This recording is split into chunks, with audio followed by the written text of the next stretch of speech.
Yes, sir. We are live on our YouTube channel, Law Gardener, and Uh, people will be joining in a minute. Like, yeah, one of the team member will be sharing a reminder in the WhatsApp groups. So mhm. basically, we will start right now. Hey, folks, a warm, happy evening to all the participants who are joined with us to know about consumer protection law in a practical way, which will help in our academics, professional life, and very important to protect ourselves from the illicit trade practices. I am Nirmal Kumar Jain, a law student and the founder of Law Gardener. On behalf of Law Gardener and team, I welcome Advocate Apoorv Singhal, who have come here and gave their time from their busy schedule to share our knowledge on the consumer protection law. I would also like to welcome all the participants, which include students, lawyers, and common man who are gathered here on our channel to get the knowledge on consumer law. Before we start the session, I would like to introduce our today's guest. Apoorv Singhal sir is a partner in AP Singhal and Associates and a practicing advocate before Honorable Supreme Court of India and Honorable Delhi High Court. He graduated from University of Petroleum and Energy Studies Dehradun in 2013. Post-graduation, he chambered with Mr. K. V. Vishwanathan, Senior Advocate, Supreme Court, and Mr. Sanchar Anand, former Additional Advocate General, Punjab. Post this stint, he extended the office of A.P. Singhal and Associates up as a partner in Delhi.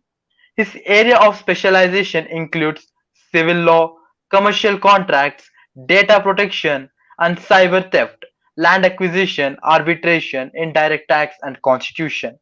He is one of the youngest counsel in India to have been appointed by the state of Punjab to represent the state at Supreme Court of India in various matters.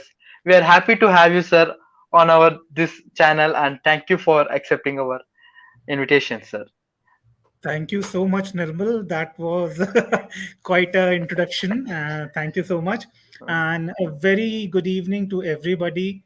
And I look forward to interact with you all. Now, I have been asked by Nirmal to talk about practical aspects of consumer law. So I have structured my talk in such a way that I'll not be emphasizing on sections or rulings here. What I'll be emphasizing on is how a consumer complaint is lodged. What are the ingredients of a successful complaint? Who are the parties which have to be implicated? What is the shelf life of a complaint? And how a final judgment is there, and how a general man, a common man, if he is trying to file a complaint by himself also, then what are the factors which they have to keep in mind. Before starting that, I would just want to touch upon a very small facet, a background of consumer protection laws. Now, consumer laws, they find their genesis in 1986 by Consumer Protection Act. Before 1986, it will not be proper to say that there was no consumer law as such, but rather the action was enforced by torts, law of torts. However, consumer rights were formally recognized in 1986 through Consumer Protection Act 1986. And now this Consumer Protection Act has been repealed and rechristened as Consumer Protection Act 2019 to address the new age challenges, mostly which is relating to e-commerce platforms, e-commerce selling, e-commerce buying, and if you, I'm sure you would have heard direct selling. Direct selling entities may be like Amway, Oriflame, Tupperwares. So they also have been brought, because it's not to say that they were not existing under the framework of the old consumer law, but now they have been formally recognized. Formal duties and liabilities have been imposed upon these entities, the marketplace, e-commerce marketplace entities, and the direct selling entities. So, coming to before we talk about consumer complaint, I would say that for law students and practicing advocates, for me, what formula has worked whenever a brief comes up to me, the first three questions which I ask after reading the facts of the case, the first three questions I ask myself are: number first, jurisdiction; number second, limitation; and number three, cause of action. In any petition in India or even around the globe, these three are the key ingredients. With if any of these ingredients is missing, for example, the court does not have the jurisdiction, or the action is out of limitation, or a valid cause of action has not arisen, your complaint or your petition will be dismissed. Period. So these three are the biggest key factors which you have to ask after taking up any brief, be it consumer law, be it arbitration. You have to ask these three questions for yourself. Now, vis-a-vis Consumer Protection Act, the first thing is jurisdiction. Consumer Protection Act 2019 talks about two types of jurisdiction. Number one is pecuniary, and number two is territorial. Now, what is pecuniary jurisdiction vis-a-vis Consumer Protection Act? Consumer Protection Act envisages three stages, three forums. Number one, the district forum. Number two, the state commission. And number three, the National Consumer Commission. Now, all three of these forums have different pecuniary jurisdiction. Pecuniary jurisdiction meaning that the amount of goods and services they can entertain, the claim for the amount of goods and services they can entertain. Now, previously, when Consumer Protection Act 2019 came into force, the amount was 1 crore for district forum, 1 to 10 crores for state commission, and 10 crores and above for the national commission. However, recently, on coming into force of Consumer Protection Rules 2021, this amount has been reduced. Now, a district commission, a district forum can entertain a complaint of a claim value of 50 lakhs. A state commission can entertain a complaint of claim value of 50 lakhs to 2 crore, and beyond 2 crores, it is the national commission. The logic behind this is that certain competency is granted to any court to hear the complaint. Now, if a matter a matter consider having a complaint or a claim value of not more than 2 or 3 lakh, it would not be proper to file it before a national commission. This matter may arise in Tamil Nadu. Now, a person for a claim of 2 lakh cannot go to National Commission in Delhi and pursue his claim there. That's why there is this jurisdictional, pecuniary jurisdictional differentiations, barriers. Now, the second jurisdiction is territorial jurisdiction. Territorial jurisdiction is now, since these commissions, the location of these commissions is very important. District commissions are supposed to be engrafted into every district. Every district is supposed to have a district consumer commission. Coming on to the state commission, generally the state capital, they should have they would have be housing the state commission, and national consumer commission that is housed in Delhi. Now, in the previous Consumer Protection Act 1986, the territorial jurisdiction included to some places that would be the place where either the cause of action has arisen, or where the seller, the defendant, basically the opposite party who you are filing the claim against, they would be residing for gain, or where their headquarter or principal office is, or their place of business is. This move has this jurisdiction has changed and has been enlarged in 2019, where a complainant who alleges deficiency of service or unfair trade practice, they can pursue a complaint in their own jurisdiction, basically where they are residing. This has brought tremendous relief to thousands and lakhs of complainants who did not pursue their claims or consumer interest claims before these authorities, because they most of the times the company would be situated in Bombay, Gujarat, Delhi, and they would be sitting in, for example, West Bengal, Northeast. So for small claims, it was not feasible to travel or even appoint a counsel in these places, because the expenses maybe lawyer fees, maybe filing fees, other kind of expenses, lodgings, food, travel. This would be more than much more than what you were claiming, along with interest. So this is a very sorry, very welcome relief in the facet of consumer law. Now, coming to the consumer complaints, the first question after the three key questions which I just discussed, the first question which a practitioner or a law student should ask themselves, or even a person, a general public who wish to pursue their claims themselves, they can under Consumer Protection Act 2019, even the old Consumer Protection Act, a member of the general public, they can file the complaint, and they can themselves pursue the complaint. Even there's a portal called e-dakhil, so you can file your complaint digitally, and you can pursue your complaint, at least right now during COVID pandemic, when all the commissions and the forums, they are operating virtually.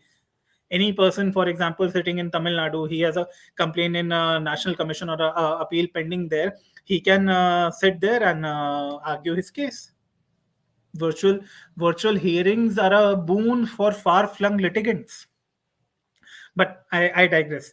So before instituting a complaint, there are some key factors which we have to keep in mind. Number one, who is a consumer? Number two, what are the essential ingredients of a complaint? What you have to write in the complaint? You cannot write each and everything. For example, particulars, if you are filing a complaint against Amazon, you cannot write particulars of Amazon, that oh, this company started in USA, and Jeff Bezos was the CEO, now he's the CEO, and they came to India. This is all irrelevant. So what the relevant facts have to be mentioned, what kind of parties have to be included in the complaint, because you also have to see, because there's a concept called dominus litis. Now, dominus litis means that the complainant or the plaintiff, they have the right to choose which party they want to litigate against. This right is not an absolute right. If a necessary party, or if a proper party, there's a concept of necessary and proper party. So if these parties are not impleaded, then the complaint can be dismissed, or the court on its own motion, or the opposite party on its own motion, on an application to the court, can say, please add this party because they are necessary for this suit, or this complaint. So that is one factor. Now, who is a consumer? Consumer is defined under Section 2, Subclause 7 of the Consumer Protection Act 2019. Basically, a consumer is a person who has paid consideration, that is, who has paid money for availing of or buying of goods, or availing of some services. Now, that money can be in the form of part payments like EMI. We purchase our phones on EMI, we might purchase our cars on EMI. So that is very well within the ambit of Consumer Protection Act. Now, the only exception to this definition of consumer is that if a person purchases something for commercial use, then that would not be covered under Consumer Protection Act. Now, very good question arises: what is commercial use then? For example, a normal person like me or you, we purchase a shop. After purchasing the shop, for example, the builder or the seller, they are not keeping their end of the bargain. The builder is not constructing the shop, or the shop is not constructed as per specifications. What do we do? Am I covered under, because since it's a commercial property, am I even covered under Consumer Protection Act or not? The the caveat here, which is provided in the act itself, here is that yes, you will be covered, only subject to the fact that you have purchased that shop for earning your livelihood. So if you have purchased that shop for earning your livelihood, then you will be covered under Consumer Protection Act. However, for example, when you are purchasing 5 flats and you have resold 3 of those flats, or for example, 4 of those flats for money or gain, then you will not be covered under Consumer Protection Act. However, for the one flat you have purchased for your own residence, you will be covered, but not for the 4 flats which you have resold in the market. But then again, the onus to prove these facts is upon first you, the complainant, and then it shifts to the opposite party to say that no, this person is using this for commercial purposes. So In nutshell, in summary, what I mean to say is that first understand that whether you are a consumer or not. Once you are a consumer, then you start drafting your your complaint. Now the basic ingredients of a complaint are: number one, the parties. Who are the parties? Obviously the complainant is you. Now who are the opposite parties? Now we can take the example of a car, of a buying a car. You go to a showroom, you don't order a car by on Amazon or any online for any online website. You go to a showroom, you go to a dealer, you negotiate with them, you purchase a car from them.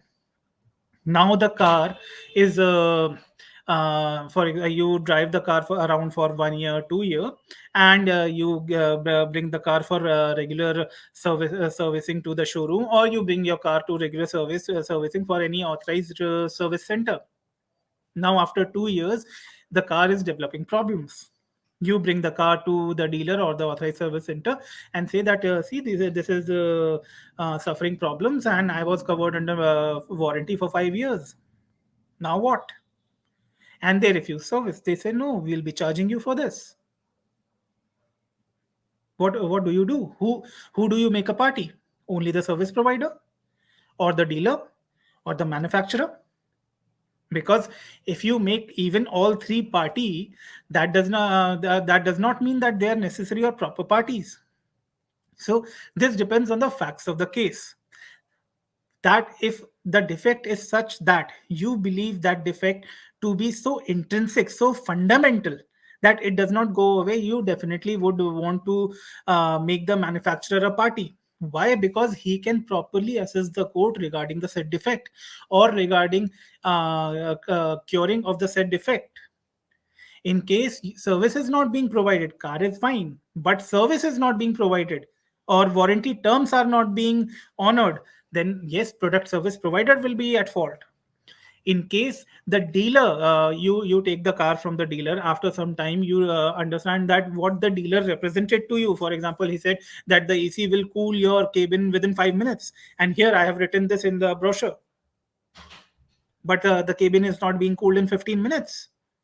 Then the dealer will be responsible, not just the dealer, but the manufacturer also, who has put these conditions in the brochure. So you have to understand, be it a law student, or a practitioner, or a general public, you have to understand, apply your mind on the complaint, that who do I want to litigate against, because it's time consuming. It's costs are incurred by way of service, by way of court dates. Every date incurs a certain cost in your time also. So you have to be very particular about who you file against. Next is version of events. So you have to, in brief, tell about what exactly happened. That you purchased this for we are expanding upon the example of the car. I purchased this car on this date. Sale invoice was made on this date. I took the possession of the car on this date. Where for 2 months I drove the car. On this date, got the car service from this person. And making annexures of these relevant dates. For example, sale invoice is annexed as, is the service invoice is annexed as. So any fact which you are claiming to be true has to be backed up by evidence. Now, evidence can be hard evidence by way of documents, or evidence can be soft evidence, which either can be implied or it can be proved through witnesses. So, but that is a procedure before the commission or the forum hearing the case. I won't delve into it much, but what I want to say here is, whatever you say in your complaint, please try to back it up by evidence as much as possible. And key evidences are very much required. Key evidence being that you availed the service, you entered into a contract, money flowed from your hands to the other party's hand. This is very, very important. Without these ingredients, no consumer complaint will be entertained in any forum or in any commission. Now comes the third and very essential ingredient: proving of the deficiency in service or unfair trade practice. Now, deficiency in service has been defined in the Consumer Protection Act. However, unfair trade practice has not been defined. What is deficiency in service? Deficiency in service would cover both goods and services, and it talks about it covers any defects, any it would be like saying any defect in performance. So I want to make a very important distinction here. The merely having of a defect in your product or in your service does not entitle you to file a consumer complaint. Refusal to cure that defect or refusal to honor a warranty, that will entitle you to file a consumer complaint, because that is the time when cause of action has arisen. Circling back to my three questions, three key considerations which you need before filing any petition. So that was, the third was cause of action and the second was limitation. It is very important to note when the cause of action has arisen. Merely on purchase of car, the cause of action has not arisen, or even developing of a defect in the car, cause of action has not arisen.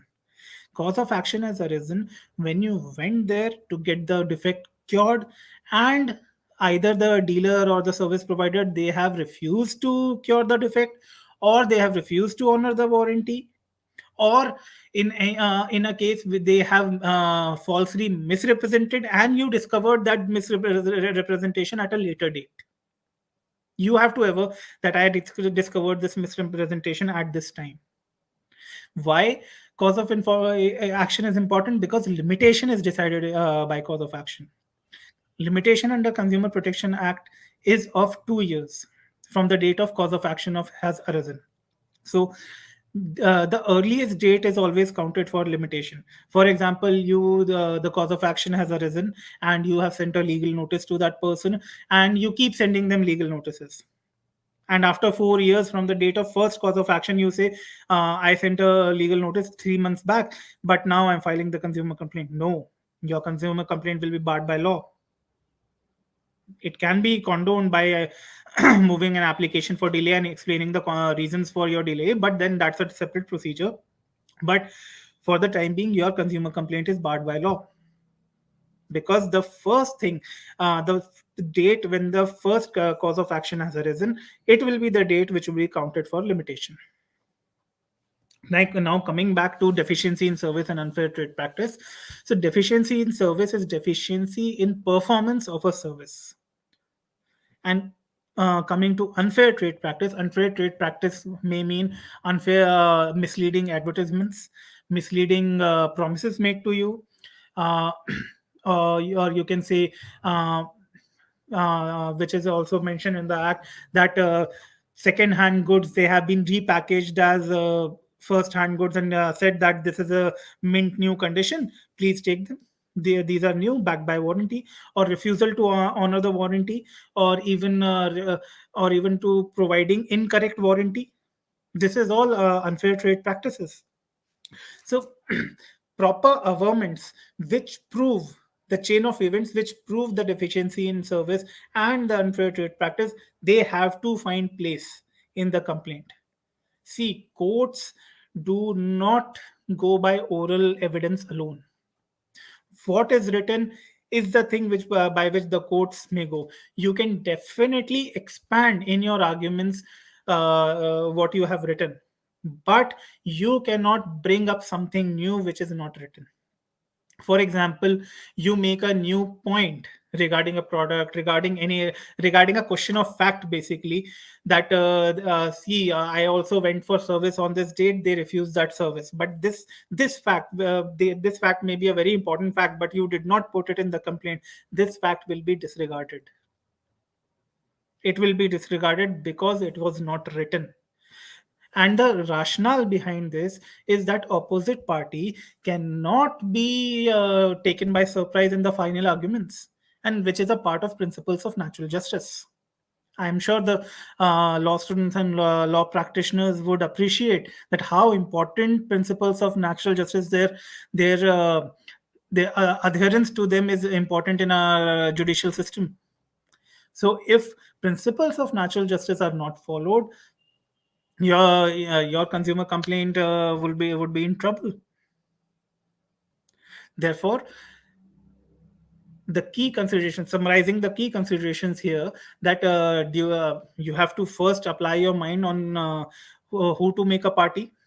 Then second, you have to understand under which commission's jurisdiction you would fall under, whether you will be falling under district forum, state commission, or the national commission. Understand from the pecuniary and territorial jurisdiction, and thereafter subsequently filing, putting the list of dates and events, your version of facts, obviously backed by evidence, the documentary evidence or expert witnesses, if you expert testimonies or any witnesses you might want to examine. And lastly, providing the basis of claiming of deficiency in service and unfair trade practice. So these are the considerations which you think about when you are filing the complaint. Now, once the complaint is drafted, you go before the relevant authority, the relevant forum, or the relevant commission. You file it. Registry has its own procedure. Basically, if till claim of 5 lakh rupees, you don't have to pay any court fees. After that, after 5 lakhs, there's a slab that till 10 lakhs, this much, 100 or 200 rupees, there's a proper slab. So you have to deposit the court fee as per the slab. After that, once your complaint is filed in the registry, a date is given to you. On this date, you have to appear before the relevant commission or relevant authority, and you have to orally argue as to why your complaint should be admitted. See, at this stage, the court will never get into evidence. They will just give a plain reading to your consumer complaint and see whether a case for a case for deficiency in service or unfair trade practice is made out or not. And that is just through a bare reading. Okay. The second thing they would see is whether relevant evidences are annexed or not. Whether basically, for example, expanding on our example of the car, they will see whether invoices are attached or not, whether contract is there or not. This is only done to filter out completely frivolous complaints. So if you have a good case, you have evidences to back that case. Even if there are no evidences, you have reasons, plausible reasons for why those evidences are not there. It's very highly unlikely that your complaint will not be admitted. And if it is not admitted, the relevant commission or excuse me, relevant commission or the authority, they have to pass a detailed order as to why your complaint was not admitted, and this is appealable before the superior authority. After your complaint is admitted, a notice is issued to the opposite party or opposite parties. Now, a very relevant thing comes here, that reply, whenever these notices are issued, they are served mean they are delivered. Notices plus a copy of the complaint, they are delivered to the opposite party. The date they are delivered to the opposite party, within the next 30 plus 15 days, that is 45 days, they have to file their reply. They have to file their version of events. Why I said 30 plus 15? So 30 days is the time which the relevant commission or authority will give them. And if they are not able to file within 30 days, 15 days extension can be provided on application. However, once 45 days time is breached, they cannot be allowed to file the reply. This is this aspect has been decided, conclusively decided, by Supreme Court's constitution, honorable Supreme Court's judgment in Hilly cold storage case, and this judgment is delivered by a constitution bench. So the law is well settled in India now, that after 45 days, written version of the opposite party cannot be taken on record. And if any of your consumer complaints are pending, and where after 45 days the court is about to take it on record, please show this judgment. And I'm sure the authority, once looking at this judgment, they will not take the reply of the opposite party on record. Now, coming back to the consumer complaint, once reply has been filed, the first stage is crossed. The second stage is of evidences. Now, there's a divergence of practice in different forums and commissions regarding this. So, for example, in National Commission in New Delhi, what happens is that the case is put, excuse me, excuse me, the case is put before the registrar. The registrar then asks both the parties, to come and mark the annexures and inform the registrar as to which annexures are disputed and which are admitted. This is just formal marking of the evidence. This evidence has to also be supported by evidence by way of affidavit. So this is an affidavit where you reiterate the whatever you said in the complaint, consumer complaint, and you say that I tender my evidence, whatever documents you have annexed, I tender my evidence as document A, document B, document C, whatever. So long and so forth.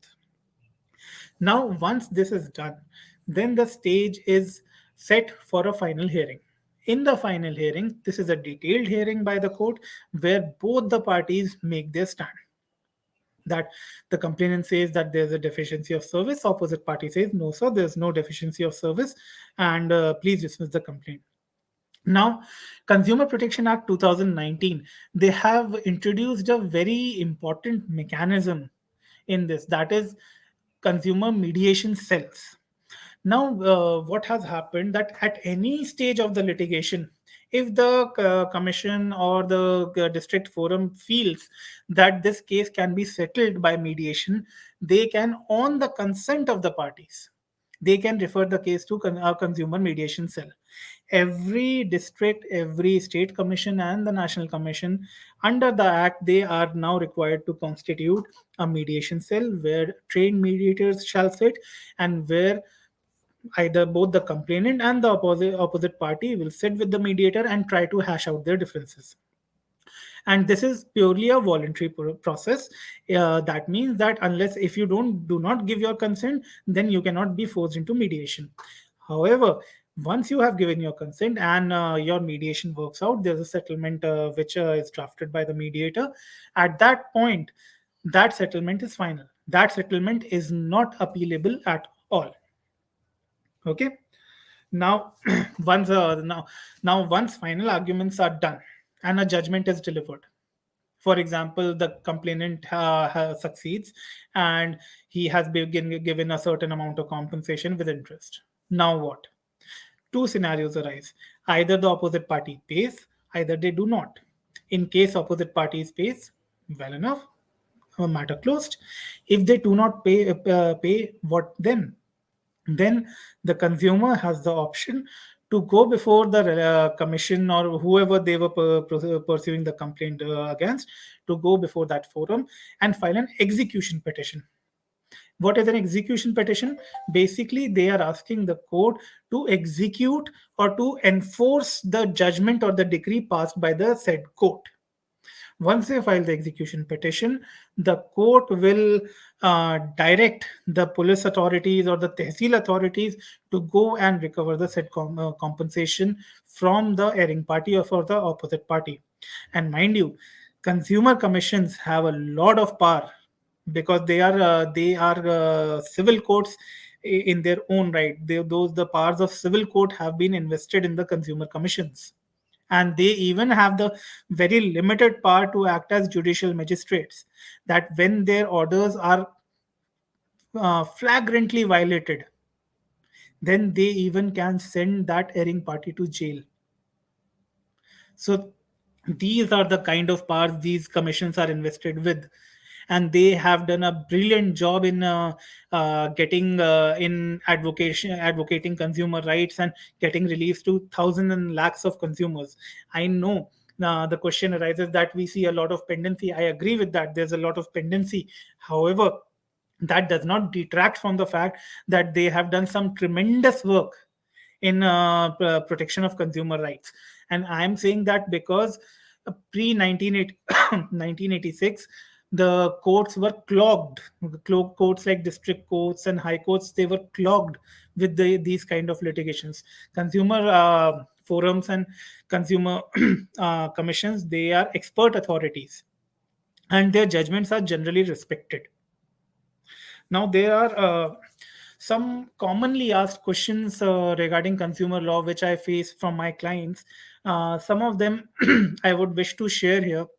The first would be that generally in case of property buying, that once that RERA has come, real estate regulatory authority, they have come into being. So can we file a consumer complaint or not?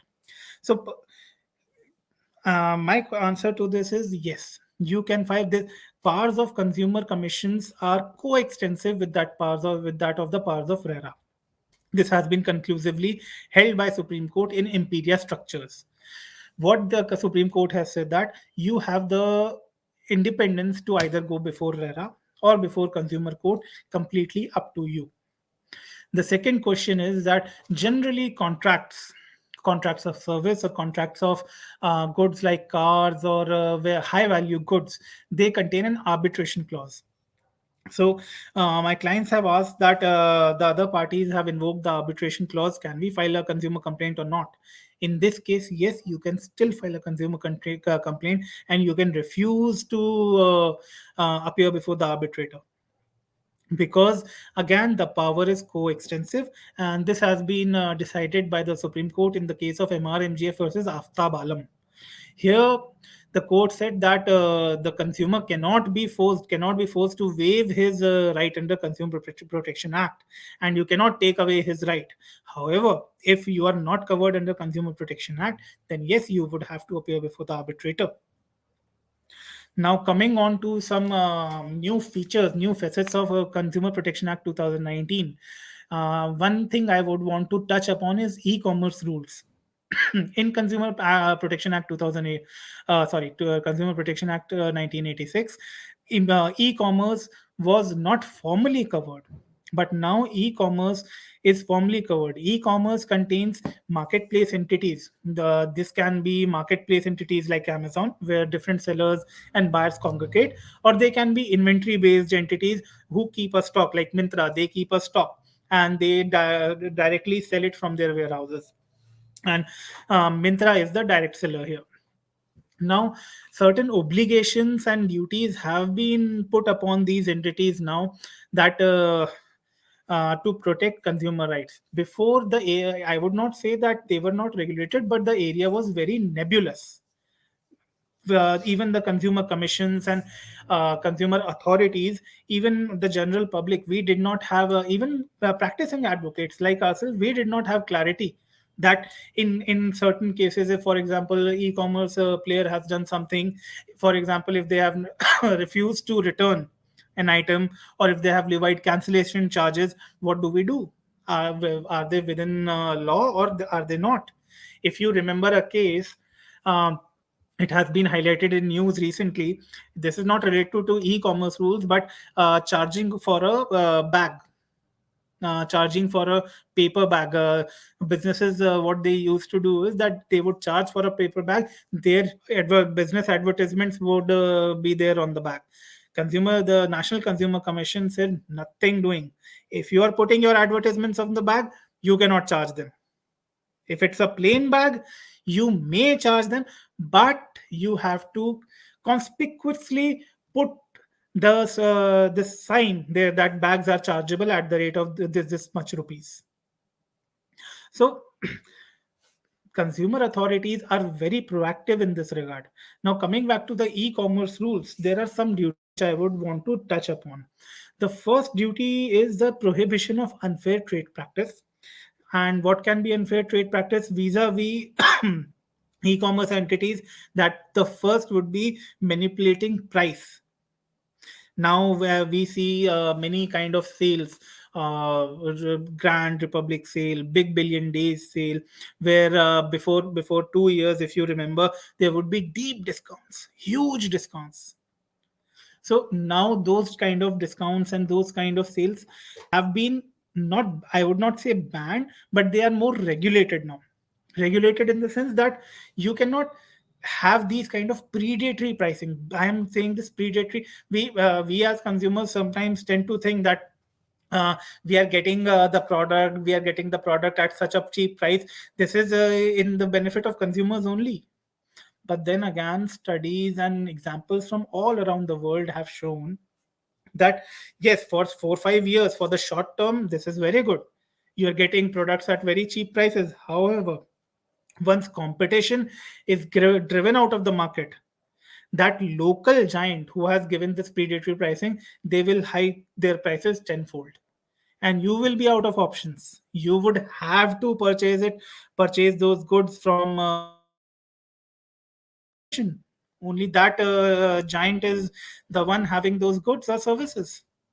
So in the long run, it is always better to have competition, and therefore, for their regulation, these kind of discriminatory or predatory pricings have been banned. I mean, regulated, not banned, but regulated. The second or third is misleading advertisements, misleading warranties, and refuse to return. For example, if they have said that they will return under these conditions, they will have to accept a return. Even if they have not mentioned that they will not return, they would have to return if the product is defective.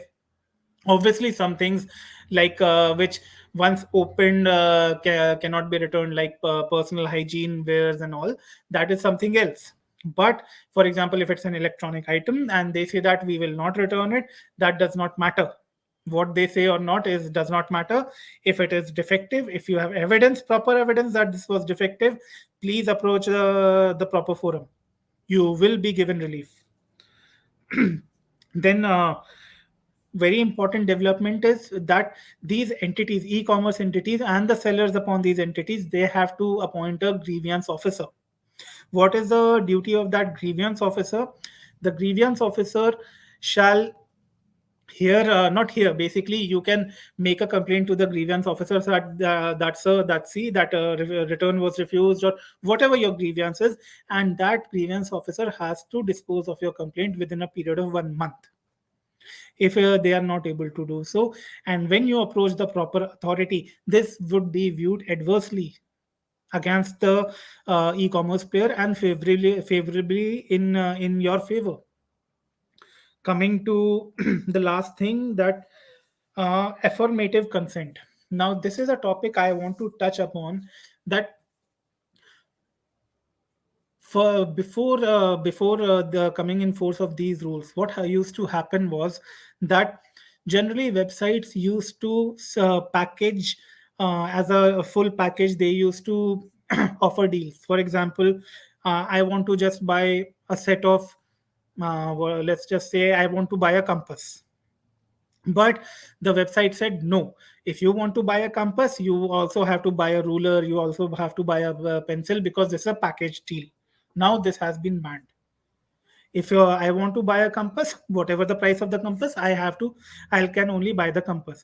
If you want to give a package deal, uh, if you want to give a package deal, then you would have to uh, put it as the whole package. It's not like that you have to the tick marks. Basically, the tick marks confirmation boxes, they cannot be automatically pre-ticked.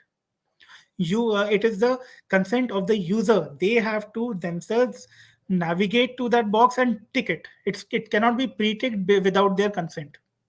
So this is a very important difference, because generally people who have just started on e-commerce, they are not able to identify that what they are purchasing.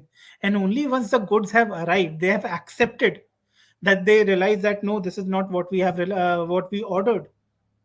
And many a times the policy states that once it is ordered, we cannot take it back. And if we can take it back, it is only when the product is defective. Now they have what they get is that is not defective per se, but this is not what they have ordered. So these rules are a very welcome step, which would help in better regulation of these e-commerce entities.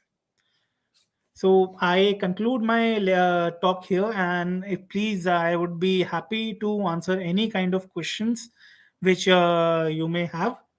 So over to you, Nimble. Yes, sir. Thank you so much, sir. It was a wonderful session, and we have some questions. We will deal Please. with the questions now, sir. Yeah, so sir. First question is like, what were the main issues did the consumer had to face, and how did the judiciary try to resolve it during the COVID led by lockdown? See, the main issues which which consumers generally face during COVID. That you can see that outside kirana shops and all these were closed. So there was a mushrooming of apps, like which would tie up with 2 3 kirana shops, the local shops, and they would say that we would deliver, and they would not. Generally, what happened was that these apps were not backed by proper infrastructures, that they have a proper payment gateways, or they had proper description of the items, and that they were making warranties and representations which they knew they were not backed. So if these things were resolved by the judiciary and even the executive government by promulgation of these consumer protection rules 2021, where undertaking has to be taken by whatever e-marketplace is there. They have to take undertakings from their sellers that whatever warranties, representations, whatever money shall be paid by the user, if in case your product does not measure up to that, you will have to refund the money. So, consumer protections, consumer forums have been very active to set aside these kind of wrongs which consumers face. And I understand COVID has disrupted our lifestyles a lot, and there's a boom in e-commerce transactions. But I would certainly advise that we know the very well adage caveat emptor, that is buyer beware. So I would say that please, if you want to make a transaction on any kind of portal, please do search for reviews of that portal first, that whether it is backed by proper payment gateways, whether the goods sold by them, the manufacturer of those goods, whether they have listed those portals on their website. So rather, it would be a Yes. onus on us that we first do our research. And even despite research, we are getting, if we are scammed, rest assured, the consumer forums will definitely help you. Yes, sir.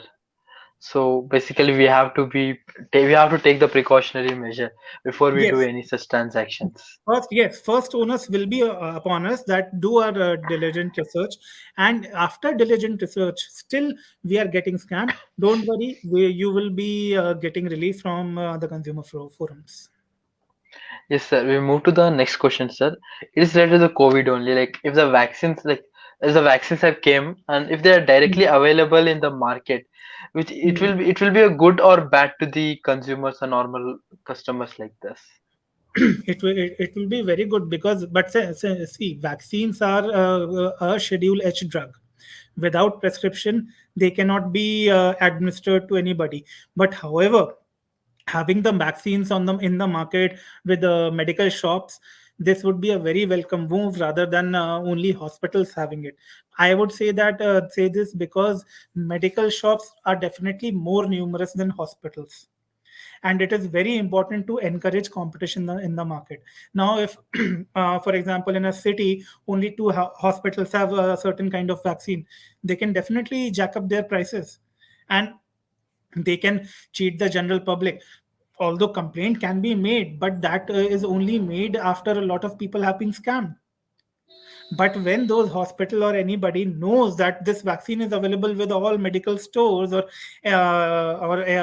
basically these authorized medical stores, then they cannot jack up, because obviously the consumer has a choice. He'll go and purchase it from a medical store. So competition in consumer law is most always beneficial for the consumer and consumer. Yes, sir. So basically, it is good if we find this in the market. Yes, So we, but please don't administer it yourself.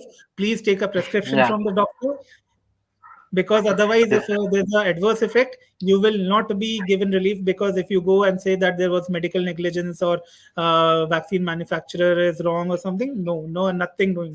You have to follow the proper process. You have to go to a doctor, get a prescription, and then get a vaccine and get it administered from a proper medical person. It's not like you take an injection and jab it yourself. No, please don't do yes, sir. Right, sir.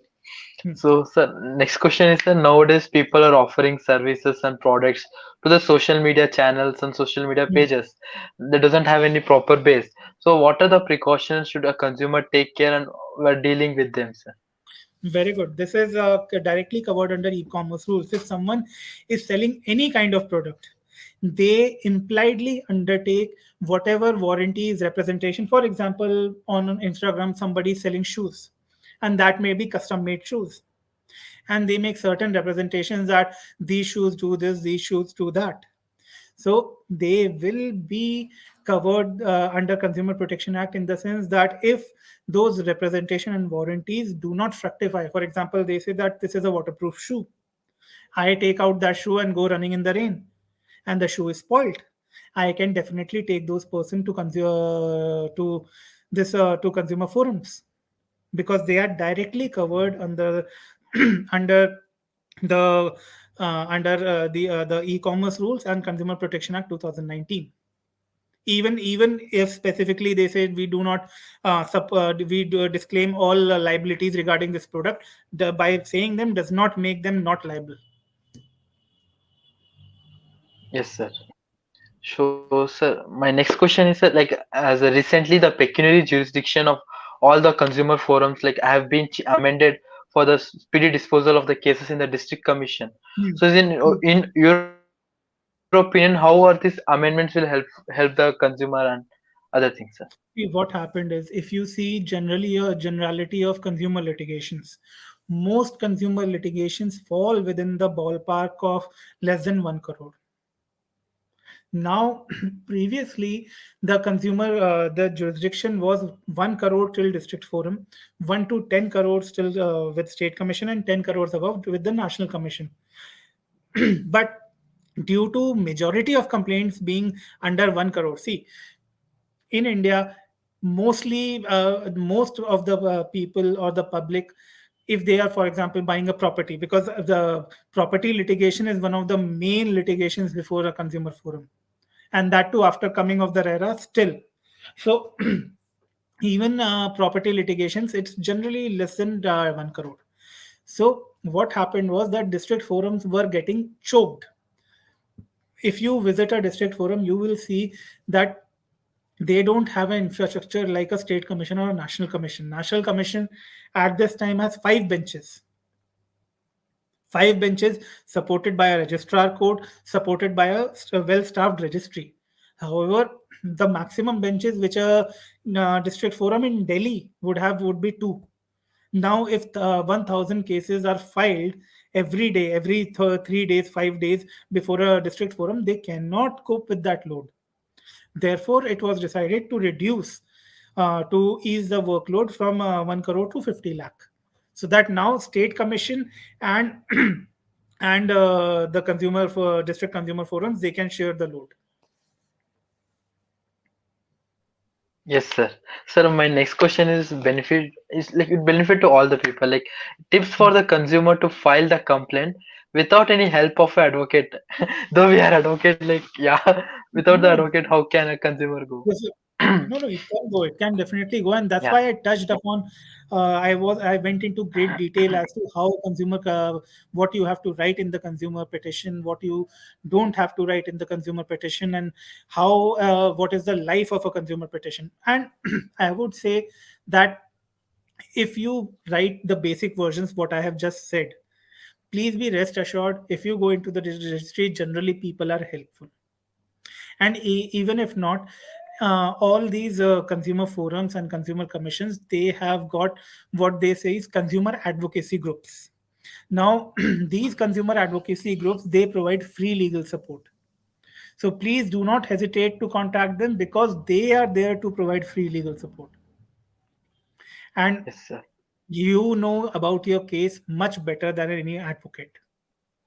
So unless and until your case is very technical, or the value of the claim or money is very high, I would suggest for normal consumer litigations, please file them yourselves. The courts are very benevolent. They will patiently listen to you. Just please don't go on rants before the court.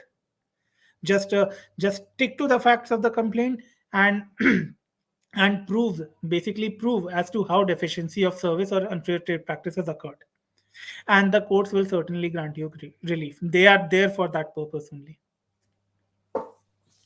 Yes, sir. Sir, my next question is okay. We have a question from a participant. Mm. Respected sir, I have a question. My brother bought a bike in the 2016 and it was stolen in 2017. He didn't have any idea about the consumer court Mm. thing. Okay, and his insurance agent misguided him to avail the insurance, so the process delayed for more than a year. After that, insurance raised some issues related to the procedure of the availing the insurance. Mm. And in the meantime, he missed the deadline to avail the benefit and justice on the consumer court. Guide me the benefits as a lawyer to provide him though through. See, as I understand, your bike was stolen, and you went to your insurance agent. They have misguided you, and you have missed the deadline of 2 years.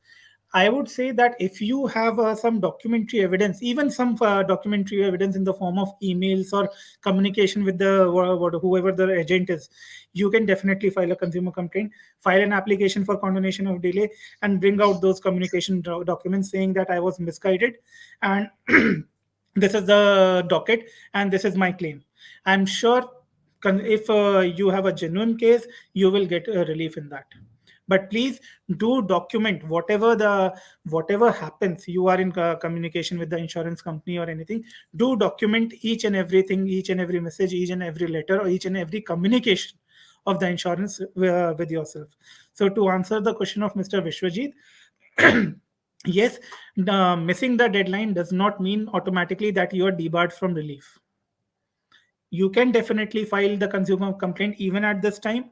Just file an application for condonation of delay, fulfill all the facts, fill out all the facts that why you were not able to approach the commission or the relevant forum in 2016 or 17, and give the reasons that I was misguided, and these are the documents which have been going on in between us. It's not that I am sleeping over my rights. Basically, the 2 year limit is there so that frivolous complaints are dismissed and you are not sleeping over your rights. So, all the best, Mr. Vishwajit. And I am sure that if you have a genuine case, you will not be denied relief. I hope this resolves the query. And we move to the next question. Sir, I paid a 10 installment to purchase the flat and the builder gave me a Kacha receipt. Now builder told me to change the flat number that I had chosen. What can I do to solve this problem? Uh, um, Mr. Karan Singh, Miss Karan Singh. So, Miss Bihola, see, even if they have given you a Kacha receipt, I'm sure they, in their records, in some register or something, they would have noted down your flat number. And even on the basis of the Kacha receipt, you can definitely file a consumer complaint stating that this is a deficiency in service and unfair trade practice both. It would be a deficiency in service in the fact that you have paid 10 installments to purchase a flat, and still you have not been paid, you have not been given a proper receipt, and you have not, I don't know whether you have entered into the agreement or not. But then again, an unfair trade practice would be that this person is changing the flat number, or number, I mean the flat location. I'm sure you would have selected the flat for certain characteristics. Maybe it is a corner flat, or maybe it is vastu compliant, or maybe it has more windows. Anything that does not matter.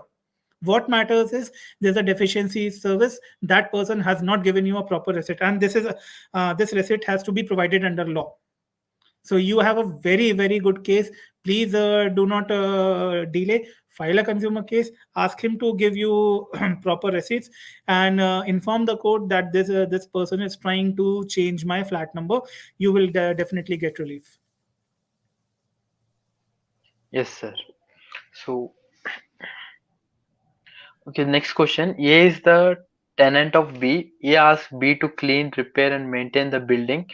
B refuses. There is no provision in the lease agreement in respect of cleaning, repairing, and maintaining building. So here the problem is the tenancy, the tenancy, problem of tenancy. This is not covered under Consumer Protection Act. See, you are a tenant. You are not a consumer here. What service is the landlord providing to you? If and you yourself have said that under the agreement, the landlord has not taken the onus of providing any service. So, yeah, definitely, I don't think that this would be covered under consumer protection law. If at all, you can claim that would be under the relevant tenancy act of the state, or it would be covered under the proper civil suit, not under consumer protection act, because the landlord has not taken the onus of providing any service. What if the landlord would be asking for higher rent with you from you, that might have been a case of consumer protection.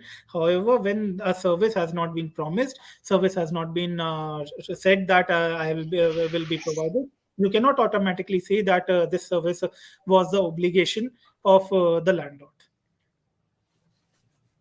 Yes, sir. So next question, sir, from Ushwinder Popley. Hmm. Nowadays there are sites offering products. Once once one orders, one does not find that site again, or there is no way to reach the customer care. What does one do? So, Miss Popley, I There's do understand. there is a continuation of question, sir. Yeah. There are sites offering products at lucrative price. One can make out these are fraudulent. Can one report about them? If yes, where and how? Okay, there are two questions together. Okay, so regarding the reporting of a fraudulent website, you can report it to two places. Number one is TRAI website of Try. There's a portal, if I'm not wrong, there's a portal for reporting of these malicious websites. Second is you can report these malicious websites to Google also. They have a mechanism for reporting of malicious websites. Number two, I understand this is a problem which has been exacerbated during the pandemic. That a lot of website offering lucrative prices have uh, mushroomed and emerged, and mostly they have been scams. So if you have paid, if you have paid your money through a credit card, then there's a mechanism called chargeback or dispute over the payment. You can use that mechanism for getting your money back, because but then that is only valid for till 10 days. After 10 days, even the bank cannot get your money back. So in this regard, I would say that we have to follow the doctrine of caveat emptor. You can definitely file a consumer complaint, but then again, being online entities, even their customer care is not reachable. Where will you trace these guys? So for high value transaction, high value products, I would say stick to reputed sellers, please. I understand that having a 50, 60, 70% discount on a high value product and on a mobile phone which you always wanted is very tempting, but please try to understand that that 30% which you are paying, for 30 or 40% money which you are paying, that is going down the drain. It is not giving you any value. So regarding the websites, please follow the proper channel before TRA, Telecom Regulatory Authority of India, and Google. And regarding these websites, I would say that if you are able to, if there's a address provided, you can definitely file a consumer complaint. But generally, in my experience, what has happened is that the letters, the notices sent by the courts to these addresses return back saying that no such person exists on these addresses. So please do your due diligence, and if you have some high value transaction there, please do take a chance and file the consumer complaint. And if you have did that transaction through a debit or a credit card, please you can dispute that transaction with your bank, so that the bank, if they have the money they have not credited in the account of the seller, at least the money is blocked by the bank until unless your situation is resolved. Yes, sir. I hope this have resolved the query of the Miss Ushwinder, and we will move to the our next question, sir. As Hmm. we recently that like my question is like, does pyramid scheme or multi-level marketing is Hmm. affecting the consumer protection rights, sir? Yeah. So before 2019, yes, this was a huge problem, but now direct selling rules, they have also been notified. So Consumer Protection Act 2019, they recognize that pyramid and multi-marketing level marketing schemes, and they strictly prohibit the same. However, that is not to say that they completely discard this kind of a model, the direct selling model, but they regulate it. So if it is a pyramid scheme or a multi-level marketing scheme, you as a consumer have the right to take a refund if you believe that this is a marketing scheme. So you can definitely approach a consumer court and take a refund. But if, for example, the model is like Amway, or model is like Oriflame or Tupperware, where they have certain agents who then they make their own team and agents, then that is not banned, that is regulated how you have everything in a contract. So the company shall have a contract with the agent shall have a contract with his sub agent, and if at any point there's some fraud, or there's some fishy business, you have all the right to claim refund. Yes, sir. I think we have completed all our questions, sir, from the participants. So now, like as we have completed all the question, like my last question to you, sir, before concluding this session, before concluding this session is, sir, what is your advice to the student like us and the youth to grow in this field, sir? I would just say read. And read what? Whenever you have a brief, even if you are free in your free time, try to read the act. Whenever I have a new brief coming in, a client comes to me, I always circle back to the section, even though I remember the section by heart. But then again, I will still circle back to the section and read. Why? Because when you know the facts of a brief, a new brief, you will read that section in a new light.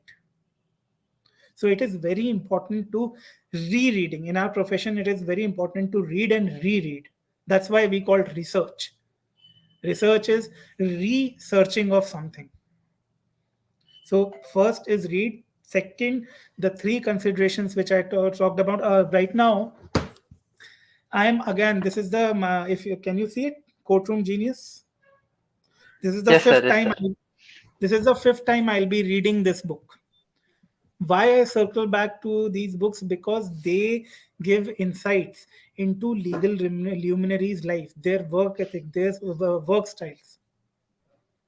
So, whenever you are feeling down in the dumps, or whenever you are feeling disheartened, uninspired, please read these kind of books, and then you will feel inspired.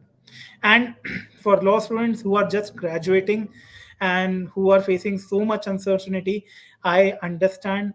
Please, but take it from me, keep your head up and keep working on yourself, keep growing your skills. Opportunities will definitely arise.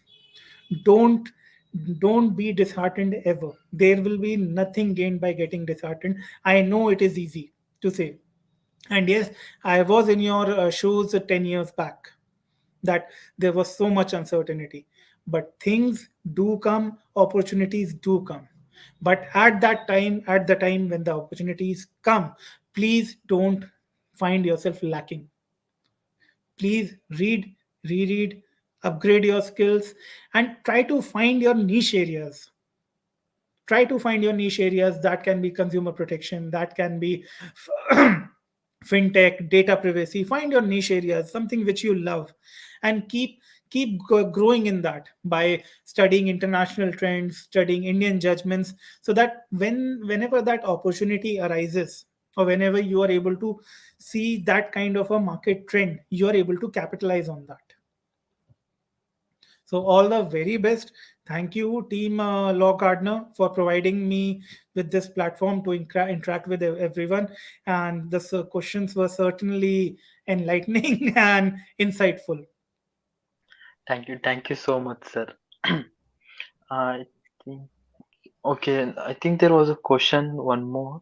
Ah, sure. Please go ahead.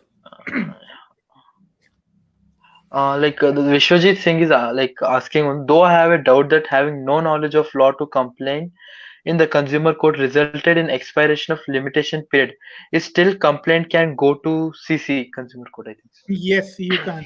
See, the concept behind consumer court is that proceedings of a consumer court are not regulated by a civil procedure code. Proceeding of the consumer court are made as easy as possible so that a general man, any common man, is able to understand that. So, Mr. Vishwajit, please don't don't think that you will not be able to put up your case. Please first analyze your case, understand the facts, make a detailed list of events, that on this date what happened, on this date what happened. Collect the documents and find out exactly where you were cheated or where you were misled. So on those dates, put specific focus on those dates and go before a consumer commission stating that, sir, this is what has happened to me. I am a normal man. This is what has happened to me. See, when a lawyer appears before a court or a consumer commission, the bench is of the view that this person has to know it, has to know the law, has to know his facts. But when a common man appears, the court or the bench is mostly lenient. They understand that this person does not understand the legal intricacy. So they do assist. But first you have to do your research. You have to be very thorough with the facts of the case, and you have to be very full of conviction that your case is genuine. If you have been misled, please find the dates where you were misled, find the averments, उन्होंने ऐसा क्या कहा था, what did they say, what was the communication by which you were relieved that yes, my case is being looked at by the insurance party. Take those before the consumer courts and say that, sir, this is what has happened, that in 2018 this was done, 2019 this was done, and I was sitting there because, with the with the assurance that my case will be resolved. But now see this, 2016 my bike has been stolen, 2021, 2022 is there, and fresh out of money. You will definitely be assisted by them. Don't worry about that. Yes, sir. Thank you so much, sir. I hope all the participant and have resolved their queries and enjoyed and acquired a good amount of knowledge from this session, sir. And Yes, now I would thank like you. to conclude. I'd like to conclude this session by thanking you for giving us That's time. my And that's my it was a pleasure to come here, talk and interact with everybody, and thank you so much for giving me this opportunity. It was great to be here. thank you so much, sir. And I hope everyone are safe during this pandemic. And if you haven't taken the vaccine, do take and take care. Thank you so much.